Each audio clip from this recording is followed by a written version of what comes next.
Many Americans die in facilities such as hospitals and nursing homes that are receiving care against their wishes. I'm here to talk about hospice care, which is a type of nursing that helps with keeping the patient's wishes fulfilled to the very end. So, what exactly is hospice nursing? Well, it is a difference between palliative and hospice care. Both are focused on quality of life towards the end. Palliative care is comfort care as well as receiving treatment for your illness, while hospice care is deemed for somebody who no longer can get the medical care that will cure the illness that they have. They have less than 6 months to live, as determined by a physician.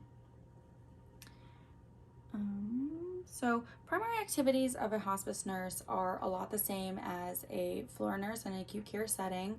You still have your nursing knowledge that you have to keep, but I'm going to go into 3 specific types of nurses that they have in the hospice setting. The first one is going to be the admission nurse. They're the ones that help guide patients and family with the assessment and admission process, as well as deeming their eligibility with the help of a doctor. They will come up with a care plan that works for the patient, whether it is inpatient hospice or at-home hospice care. They are also the ones that will order the specialty equipment, such as bedding, certain beds, wheelchairs, walkers, assistive devices like that.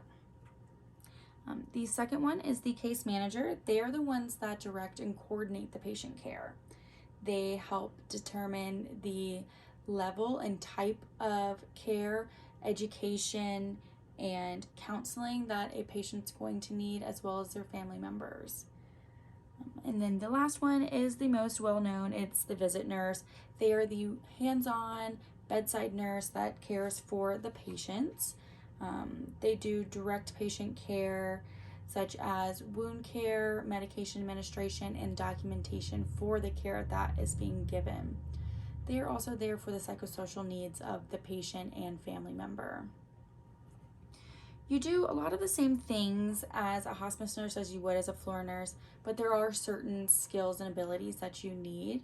One is great critical thinking skills. You are not going to have a doctor readily available majority of the time. You're going to be either at the patient's home or in the hospice facility where there's not always a doctor or nurse practitioner or physician assistant readily available to help you. So you have to have the good patient care and the good critical thinking skills in order to make decisions in certain situations without the supervision of someone overseeing you. Also, emotional strength is very important because you are there on the last days of somebody's life.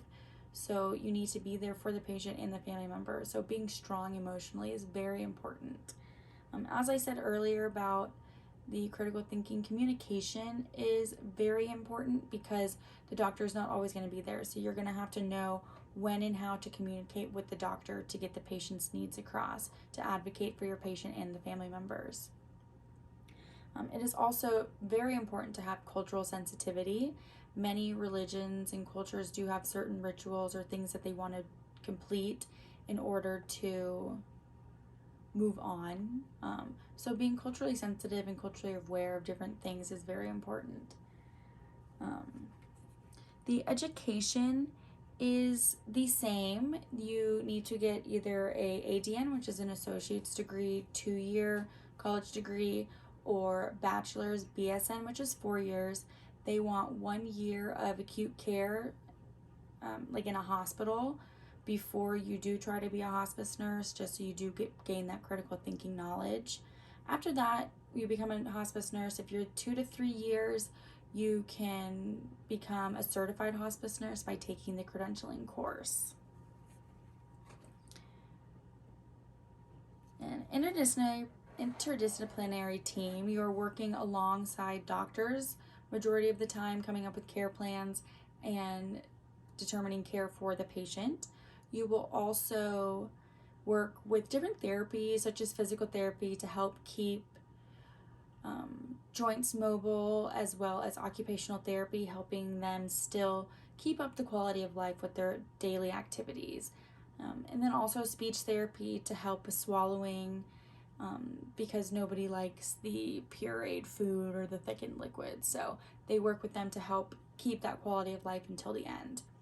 And then with that, you do work with dietary as well, dietitians to help with nutrition supplements and things needed to help keep the body as healthy as you can for the remainder.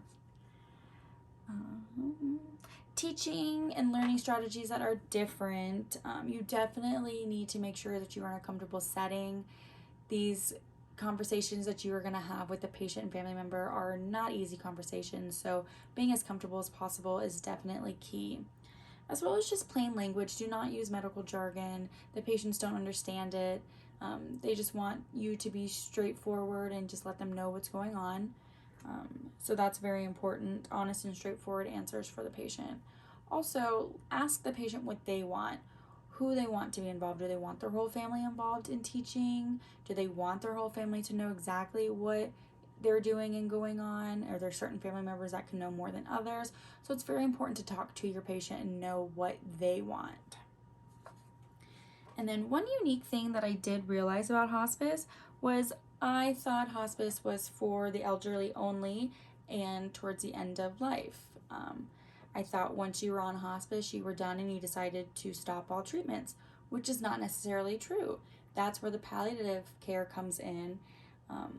It is all about comfort and quality of life, but with palliative, you still can get the treatments that could possibly save your life from this terminal illness or serious illness, while hospice is once the doctor has deemed that there are no longer any treatments available for you.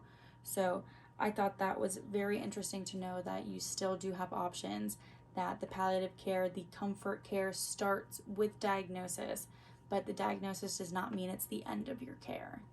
So hospice nursing is definitely an interesting thing, and a lot of people do take it for granted and don't realize how important it is in the nursing community. My references. Thank you.